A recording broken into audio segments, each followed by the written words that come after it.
Daily పాలైతే తెచ్చుకోమండి. తెచ్చుకున్నప్పుడు మాత్రం నైటే కాచేసి చక్కగా ఫ్రిడ్జ్లో పెట్టేస్తాను. ఎప్పుడు తెచ్చుకున్నా లీటర్ పాలే తెచ్చుకుంటాము. సో లీటర్ పాలకి ఇంత మిగడ వచ్చిందనమాట. సో అందుకని అప్పుడప్పుడు తెచ్చుకుంటాం కాబట్టి సో ఆ డబ్బా ఫిల్ అవ్వాలంటే కొంచెం టైం పడుతుంది కదా, అందుకని చెప్పి నార్మల్ కాకుండా ఫ్రీజర్లోనే ఆ డబ్బా పెట్టేస్తాను.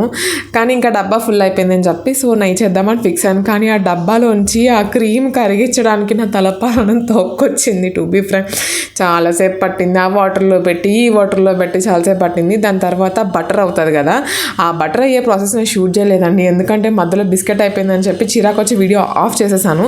యూట్యూబ్లో మనము ఇలాగ ఆ క్రీమ్ ఉంటుంది కదా, అది మిక్సీకి వేయంగానే కొంచెం కూల్ వాటర్ వేసి చక్కగా బటర్ ఫామ్ అయిపోతుంది. కానీ నాకెందుకు ఫామ్ అవ్వట్లేదు అని చెప్పి చూస్తూ ఉన్నాను. ఇంకా బిస్కెట్ అయిపోయిందని వీడియో ఆఫ్ చేసేసాను ఇంకా అది.